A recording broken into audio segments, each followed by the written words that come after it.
Okay, Bismillahirrahmanirrahim. Today we are going to study what is meant by Lorentz curve and Gini coefficient. In our last session, we said income inequalities are present in any of the country.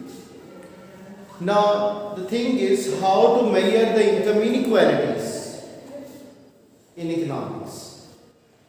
Income inequalities or unequal distribution of wealth, they are measured by two ways.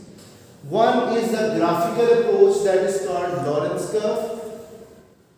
By graphical approach, we measure income inequalities by the Lorentz curve. Whereas the mathematical approach, that is called Gini coefficient. Mathematically, how we measure the income inequalities in a country, the coefficient which is used, that is called Gini coefficient. Alright? Whereas the graphical representation of income inequalities, that is measured by the Lorentz curve. Alright? So now income inequalities, they are present in any of the economy due to the different levels of income earned by the people. There are different sources of income earned. Some people are rich due to more inheritance income they are having. Some people are having more sources of income to earn, more than one source of income to earn. Alright? Anyhow, the distribution of wealth and income, that is unequal in most of the countries, and some of them are also the developed countries. We find the gap between rich and poor widely present in developed countries. Okay? So now first of all, in order to solve this problem, in order to provide a policy tool by the government, first of all we should measure how much gap of this income inequality is present in any country. Okay? So first thing which is used, that is called Lorentz curve. Now first of all I will demonstrate it. The Lorentz curve is actually the graphical representation of income inequalities in a country. This is one of the rectangle we are using. So on these two axes we take cumulative percentage of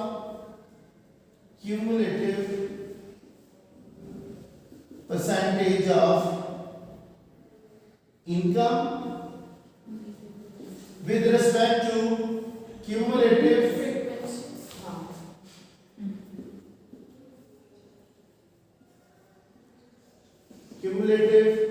percentage of population.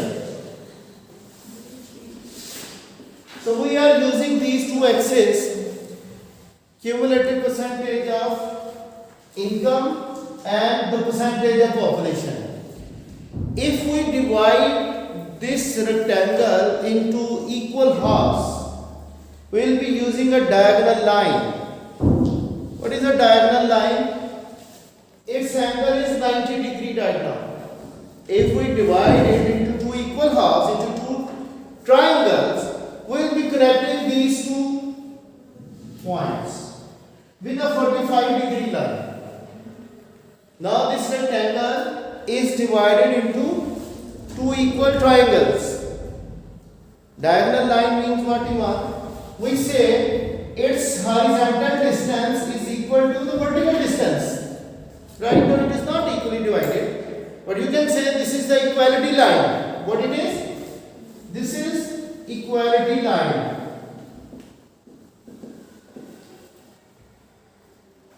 Like we say, 10% of population is owning 10% of national income. Okay, we can say, we can use population over here or income, anything can be alternatively changed. Okay, so we say this equality line tells us the percentage of population is owning the same percentage of income.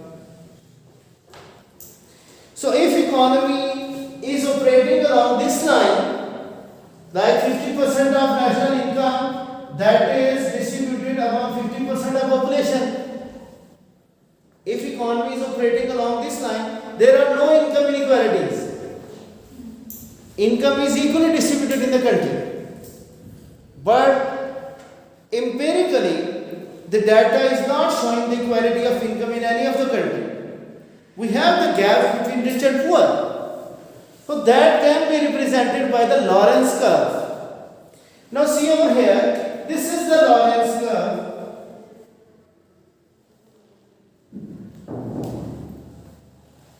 This is Lorenz curve. As it is lying more away from the equality line, it shows more income inequalities. Like I say, 50% of population according to equality line should have the 50% of income. But 50% of population is only 10% of income. Okay? The top 10% of income, okay, we can say here we find the 90% of income, the top ranked people in the country, they are earning more percentage of income with them rather than the poor people. So we find more and more income inequalities if this Lorenz curve is going away from this diagonal line. So the data which is measured by the statisticians and then they draw this Lorenz curve of the country, that represents that in order to have more equal distribution of income, this Lorenz curve should be approaching the equality line. Okay? If it is closer to equality line, we say income is more equally distributed in the country, and if it is going to have more distance from the equality line, the income distributions are unequal. Therefore, Lorenz curve is basically representing the percentage of people, how much income they are owning. Okay? I think if you have a book, I want to clarify one thing. Okay, what is taken on the horizontal axis? I think that is the population size.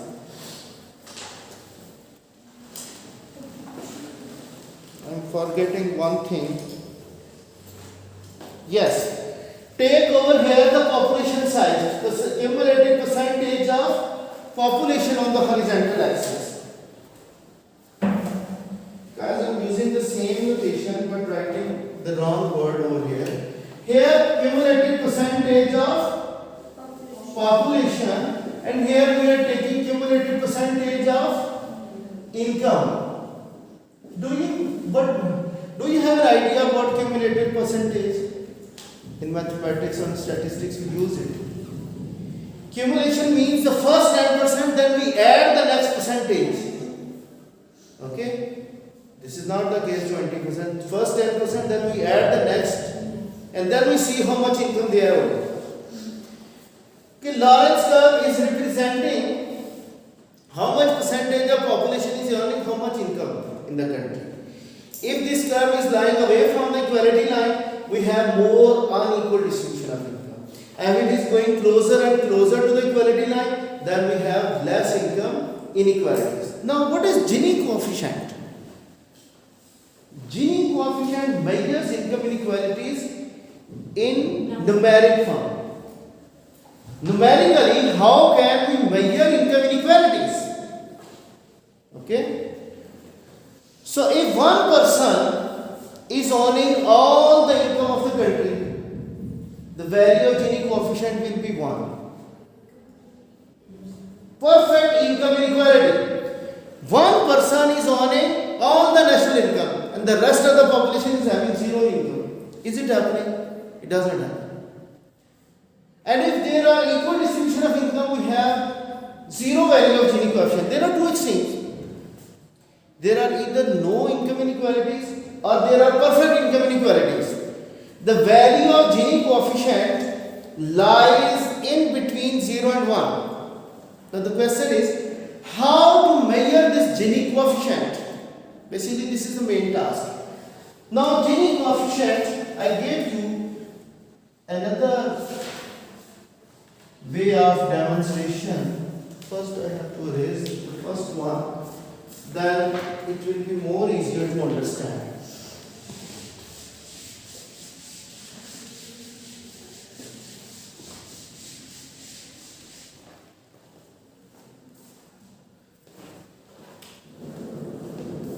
See, I'm drawing the same rectangle again. Cumulative percentage of population. Cumulative percentage of population. And here I am taking cumulative percentage of income. Cumulative percentage of income. Okay. Now, this is the diagonal line. Area under this diagonal line, that is telling us what? If our Lorentz curve is lying at this level, that the whole area under the diagonal line, there are perfect income inequality. If we say this is the total area A over A is what? Gini coefficient. Basically, this is area A in between the Lorentz curve and the equality line. And below the Lorentz curve, this is area B. The total area under the diagonal line, that is A plus B. Okay? So how to find the Gini coefficient value? Gini value is area A divided by area A plus B. Okay, even if this area is 0, B is 0, like the Lorentz curve is lying at this axis, totally. So can we have A over A? What is the value? 1. Perfect income inequality is now the Lorentz curve is having the full value that one person is owning all the national income. Okay, fine idea. Now if we find this is area A, how to measure this area? I think by using integration method we can measure the area A in between the Lorentz curve and equality line. Okay. So if we find this area is shortening, we are having less and less area between Lorentz curve and equality line. So divided by A plus B. Now denominator is increasing. If denominator area is increasing, so value of Gini coefficient will be going closer to 0, 0.3, 0.2. So what do I mean by 0.3? It means there are 30% income inequalities in there. 70% of national income is equally distributed, and we find 30% of income inequalities. If this value is okay, listen please. Please be attentive. If this Lorentz curve is going very near or equal to the diagonal line, so this area will be approaching 0. And 0 over anything will become 0. So we find no income inequalities. So as the Gini value is approaching the value of 0, we are going closer to the 0. We are having more and more equal distribution of income in the country. And if its value is going away from 0, like 0.4, 0.5, 0.6, now we are going away from 0, going closer to value of 1. So more and more income inequalities will be present. And keep it in mind, in our country, according to your book, according to the data of 2013, you can find the latest data from Google search. What is the value of Gini coefficient right now? We have 0.3 income inequalities. People in our country, they are spending more on charities, which redistributes income. Highest charity spending country among many other nations. Okay. In case of US, United States, they are having more income inequalities than our country. They have the value of 0.4. Okay. So we can find this is not a distinction that a developed country will have less income inequalities than poor countries. It can be present even in the developed countries. The income inequalities are present. Where the richest person is also living, Bill Gates, they are also having the poor people in their own country. And how much gap that is present, that is made by Gini coefficient. Okay? In one part of the country, like we are having self-assessment task after this topic, they are showing the income inequalities overall in country of Pakistan and income inequality in the province of Punjab. Data is given to us. We need to divide the cumulative percentages which are given, divided by the other cumulative percentage. You will find the value of Gini. These are given in your self-assessment task after the end of this topic. So you can measure them. Whether the value of Gini coefficient is approaching 0, if this Lorentz curve is shifting and moving very, very close to the equality line, we have more equal distribution of income. This is all about how to measure income inequalities by using the graphical approach, that is Lorentz curve, and by using numerical approach, that is Gini coefficient. Actually, these are interrelated with each other. We get the numeric value from this graph. The data is given to us. Alright? So we find this thing, how to find income inequalities to be measured. Okay? Now, last time we were talking about how government policies will be designed to reduce these income inequalities, and I gave you the concept about means tested policy. What is the means tested policy? Providing cash benefits to those people who are actually deserving. Okay? It is not paid to everyone, like pension cannot be paid to us. This can only be paid to those people who are old age and they had paid taxes to the government during their earning times, during their working age. Alright? So government will entitle them to receive the pension benefit. Unemployment benefit, child care benefits, they are paid to those who are actually deserving. So this is called means tested policy, which is adopted by the government in order to bring in income inequalities. If government does not pay these benefits, what happens? These people will be trapped into poverty. In order to take them up from this poverty cycle, government redistribute incomes. How it is? These are called the transfer payments. They are taken from those who are paying taxes, and they are transferred from the taxpayers to those who are actually deserving. This is called redistribution of income. So the first thing, means tested policy, that is adopted to provide benefits to those who are actually deserving. And the second one, that is the universal benefits. They are provided in the form of education and health to everyone. You can also get these benefits if you are getting education from the public schools and colleges. So from those who are able to afford expensive education, if they are paying taxes, out of those taxes, government is providing merit goods and public goods to those who are unable to afford them. So this is also called redistribution of income through universal benefits. Alright? The third way of redistribution of income, that is by using progressive taxation. We have studied all these progressive taxations and proportional and regressive taxations in our AS level. So what do you mean by progressive taxes? As income increases, the tax rate also increases. The average rate of tax is increasing and marginal rate of tax is going to be higher than the average rate of tax.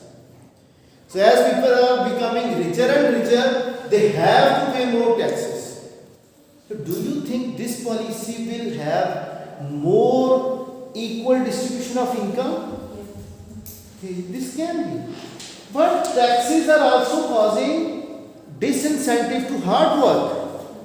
If government is using progressive taxation on the income of the people, on the profit of organizations, what they are going to do? There will be disincentive to hard work. Rather to get promoted, they will leave their jobs to get the pensions. Okay? And the larger firms, when they are going to pay more taxes on their profit, they will be discouraged to invest more. So due to fall in investment, we can have more unemployment in the country. So taxes, and if government is using more of indirect taxes, do you think they will promote more equal distribution of income?